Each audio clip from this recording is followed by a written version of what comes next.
Welcome to Wisconsin Shoe Guy. Here we do unboxing videos, we discuss general shoe knowledge, we do worth the price videos as shoe reviews, and we will do shoe battles, comparing shoe to shoe so that you can understand the differences. I also speak to experts in the field.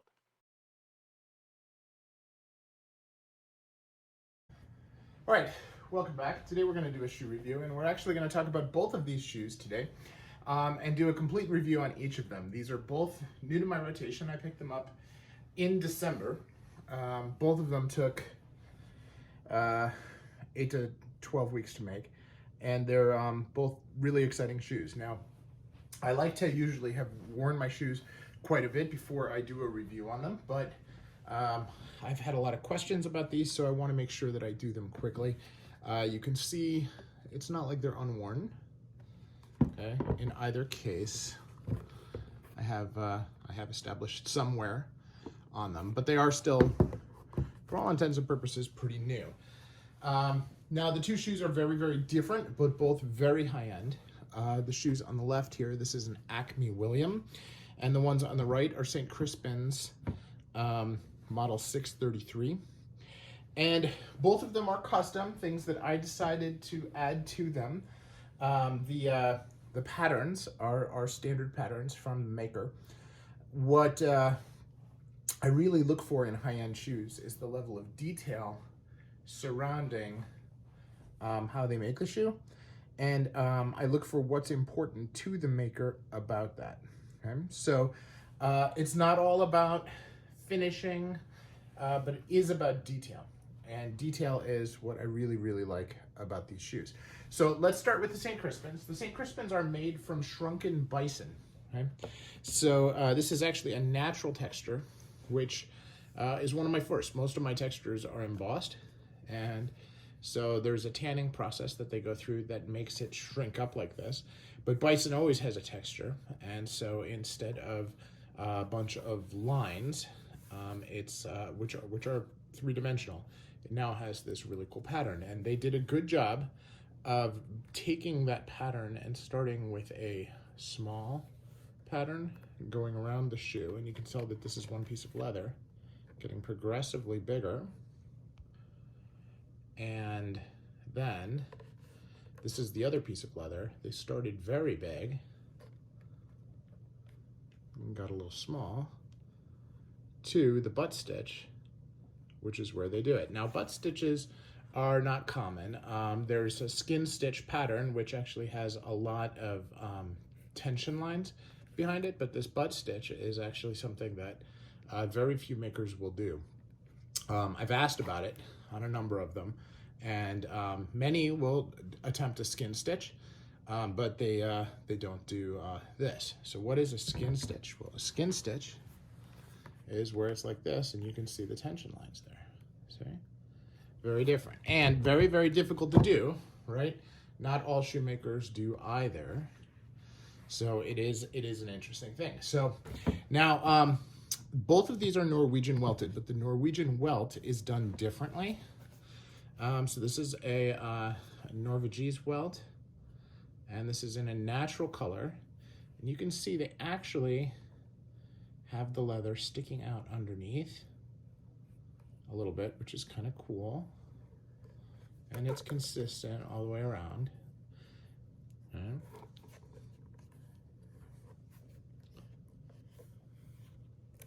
Just a really beautiful, consistent pattern there.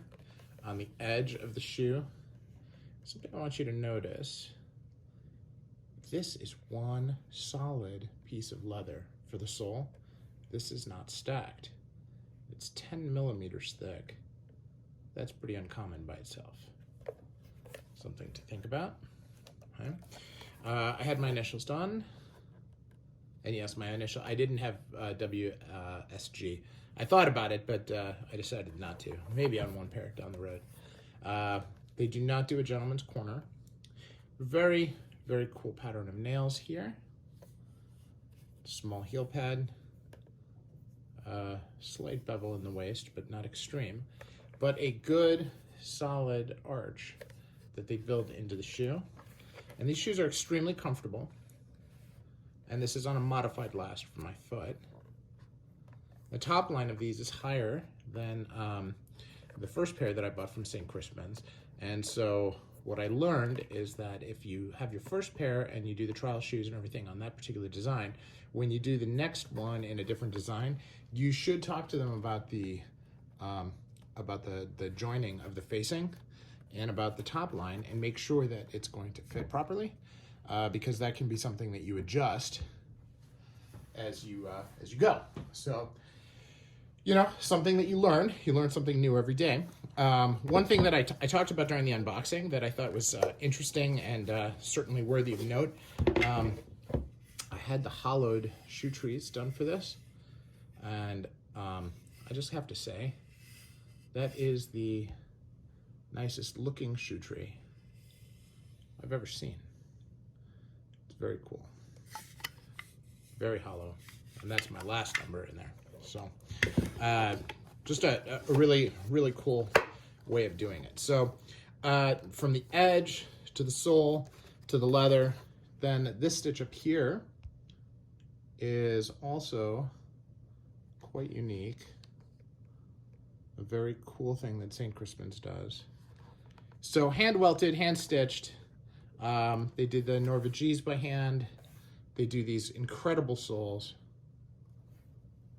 I'm trying to see, maybe that is a line there between the soles. It's very hard to see. It is a very thick sole. Just an incredible job. So, now, the question, of course, everybody's going to ask is, hey, wait a second, are these worth the $1,700 price tag? And that's really difficult to say. The first thing that comes to mind when I have that discussion is, can I get this leather anywhere else? That is a really important distinction, because if you can't get the leather anywhere else, then it doesn't really matter. It all depends on what you're willing to pay for the leather. And that is one of the cool things about St. Crispin, is that they do have very, very incredible leather. The fit of the shoes is absolutely out of this world, right? They fit perfectly. They support my arch perfectly. So, and they're not bespoke, right? This is a modified last. So I feel pretty darn good about the fact that I spent the money on it. Would I do it again? I bought 2 pairs of St. Crispins. I will probably buy a third, but I probably won't buy one in the same model. I'll do something different. I don't know that I'll do more than 3, you know, who knows, right? The sky is blue today. I think it'll be blue tomorrow, but you never know. So these are the Acmes. Now this is in hatch grain leather. Instead of a hole cut split toe like I usually get, this is actually a traditional derby. But the last on this is absolutely incredible.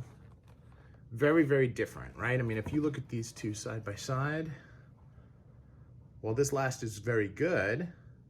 It's just not as well refined. This is a much dressier last, okay? This line here is nice. The way this rises here is really nice. And then, of course, you have the apron. This apron is absolutely incredible. Probably the favorite apron I have on any of my shoes, including the Edward Green Dover, which is actually a shoe that I bought after this, and so I have not done a review on yet. But the stitch density here is remarkably better than almost any shoe that I have. It's just very, very high end. And then they do little things here, like they reinforce the heel with an extra line of stitching, but it's so subtle, unless you're polishing the shoe yourself, you probably don't notice. Okay, obviously everything is clicked very, very well. It's a high-end shoe, you expect that. Everything around here is just perfect. Now, we talked about the Norwegian stitch before. Here's a Norwegian stitch. It's only 180 degrees. And why is it only 180 degrees?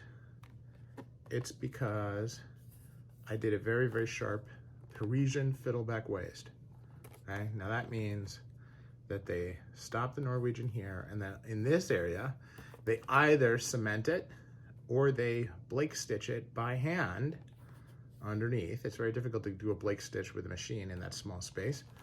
Different makers do it differently, and candidly, I don't know how Acme does it.